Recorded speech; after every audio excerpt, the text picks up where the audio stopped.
você quer causar uma situação assim, você tem que influenciar a educação do mundo para que a forma de pensar das pessoas mude. Então, a educação é um ponto muito importante. Isso nos leva diretamente às páginas deles na internet. Bem, você não pode dizer que isso é boato. Vem diretamente deles. O mundo não vai mudar e não haverá paz se não houver uma nova educação. Escrito por U Thant, antigo secretário-geral das Nações Unidas. Nós precisamos de uma nova educação. A velha educação não serve mais. E o antigo diretor da Organização Mundial da Saúde, o Dr. Brock Chisholm, que é, claro, uma organização das Nações Unidas, diz: para conseguir um governo mundial, é necessário remover das mentes dos homens o seu individualismo. Isso é assustador, não acham? Remover a sua lealdade às tradições familiares. Isso é ainda pior. Remover o patriotismo nacional e os dogmas religiosos. Agora, outra organização que é muito importante é a Unesco. Vamos dar uma olhada na Unesco. É uma suborganização das Nações Unidas. E Julian Huxley é o antigo diretor da Unesco. Ele foi escolhido humanista do ano. Ele é um filósofo ateu, membro do Bureau Colonial Comunista, da Sociedade Britânica Fabiana e um signatário do segundo Manifesto Humanista. Na minha opinião, essa não é uma boa recomendação. E aqui está outro, Niebuhr. Ele é o cofundador da Unesco e ele assinou o CIECOS. Agora, o que significa isso? Apareceu em 1969 e eles imprimiram isso na revista New York Times. O que é CIECOS? Vejam o que dizem os seus fundadores. É a posição do CIECOS que o controle de natalidade deveria ser disponível a todos, inclusive aos menores, que devem desfrutar dos mesmos direitos de acesso livre e independente ao controle de natalidade que as demais pessoas. É a posição do CIECOS que o uso de materiais sexuais explícitos, às vezes chamados de pornografia, pode servir a uma variedade de necessidades importantes na vida de inúmeros indivíduos. Que povo legal esse das Nações Unidas! E é por isso que, nas nossas escolas primárias agora, faz parte obrigatória do currículo que nós tenhamos detalhes sexuais explícitos, explicados, todos em nome de se prevenirem doenças sexualmente transmissíveis. E ali também incluem os atos mais estranhos e libidinosos. De fato, nossas universidades estão oferecendo o título de doutor honorário àqueles que são mais pervertidos neste assunto. Sim, é verdade.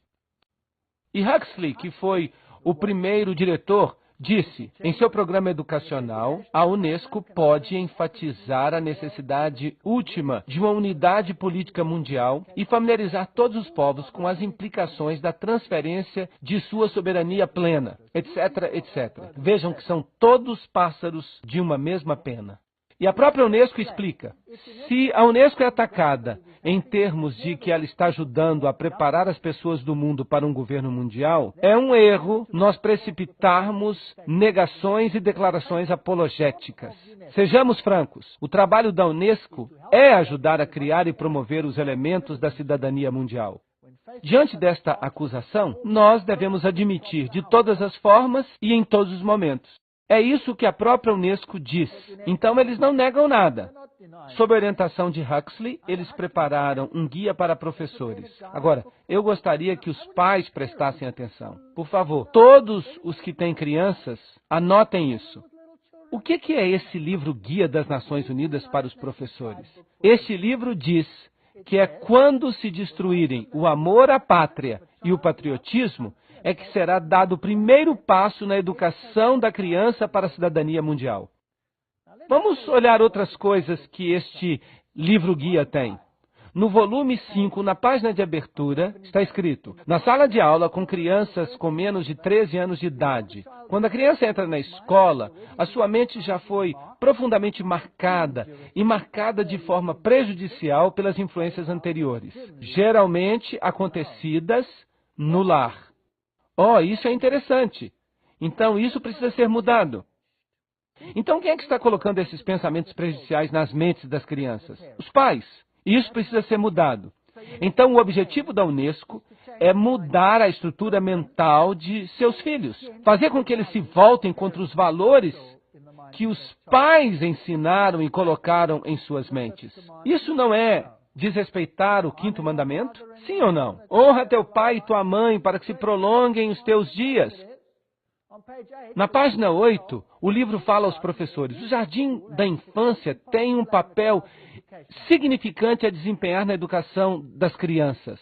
Não somente ele pode corrigir muitos dos erros aprendidos no lar, mas também pode preparar a criança para que ela se torne membro, com a idade de 7 anos, de um grupo de sua própria idade e adquira hábitos para se tornar membro da sociedade mundial. Ahá! Até no jardim da infância.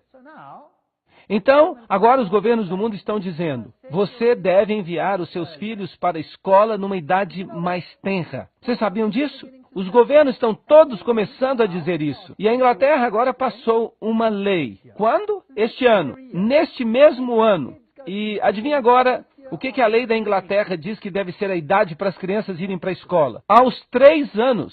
Sim, aos 3 anos de idade. Você tem que enviá-los para a pré-escola. Isso parece bom e as mães gostam muito, porque elas não têm que tomar conta dos filhos. Mas quem está controlando a forma de pensar dessas crianças? Quem está por trás disso? Os ocultistas. E na página 58, o livro Guia para Professores diz: como nós já apontamos, é frequentemente a família que infecta a criança com o nacionalismo extremo. Portanto, usem os meios descritos anteriormente para combater as atitudes da família. Mas o nacionalismo não é o seu último alvo. Qual é de fato o seu verdadeiro alvo? A religião. A religião. E no volume 5, página 11, está escrito: em nossa opinião, a história e a geografia deveriam ser ensinados nesta idade como história e geografia universais. O estudo de história levanta problemas de valor e seria melhor que nós os adiássemos até que o aluno seja livre dos preconceitos nacionalistas, que no presente impregnam o ensino da história. Então, toda a forma de pensar da criança deve ser mudada no programa de ensino. E este é o objetivo da Unesco. Não é um objetivo nobre. Eu não acho que seja, porque a autoridade da religião, dos pais, especialmente da religião cristã, é solapada.